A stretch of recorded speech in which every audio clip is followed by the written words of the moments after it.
Boom!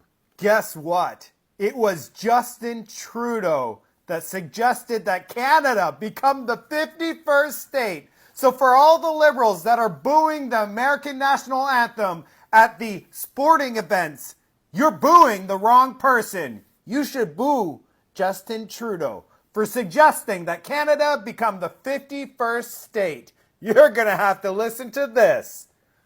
Trump has talked about expanding the U.S. footprint.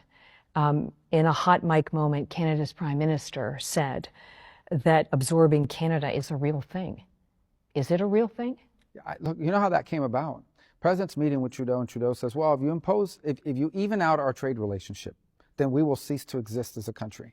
At which point the president responded very logically, and that is, well, if you can't exist without cheating in trade, then you should become a state. That was his observation. That's how it started. It is how it started. And I think he's told the story publicly. And that's how all this began. Look, Canada's our friend. Canada's our neighbor. Canada's our partner.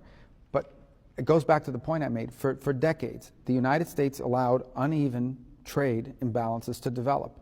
During the Cold War, you know why we did it? We did it because we felt like we want countries to be strong economically, even if it means they're cheating, because we don't want them to fall victim to some internal Marxist coup that overturns their government or what have you. Those days are gone. These are rich, developed economies.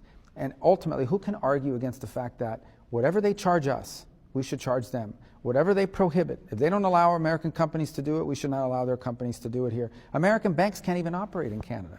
So there has to be reciprocity here. We can continue to work together on all kinds of things, but whether it's Canada, Mexico, China, anybody else, when it comes to economics and trade, there has to be reciprocity, there has to be fairness. And who would argue, how can anybody argue against that? The days where we just allow countries to take advantage of us, that has to end. That's not good for the global order.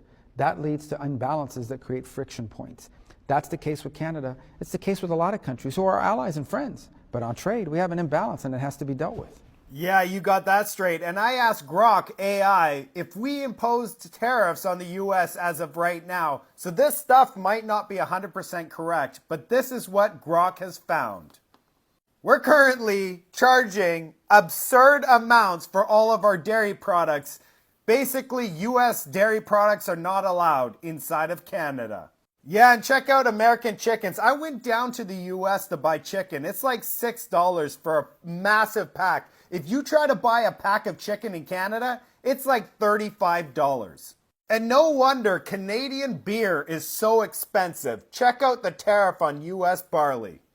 Canada is furious that the U.S. want to impose a 25% tariff on Canadian-built cars. Well, check this out. 25% is already tariffed on U.S. vehicles. It's not just cars, it's car parts. And check out electronics.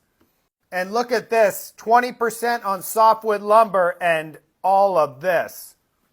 I'm not agreeing with what the U.S. is doing. I'm Canadian. But at the same time, check out all of the tariffs we're doing on American to protect Canadian businesses and industries. Before we get all mad at Americans and start booing their national anthem, we should probably know the facts. We'd love to hear from you in the comment section. Thanks for watching.